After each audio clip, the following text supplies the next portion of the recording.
మా అమ్మాయి తాటికాయ తింటుంది. ఈ రేంజ్లో తాటికాయ ఎవరన్నా తిన్నారా ఎప్పుడైనా?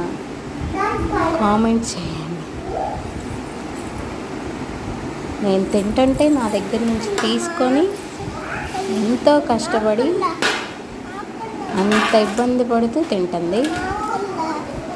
అయినా ఇవ్వట్లేదు, తనే తింటుందంట.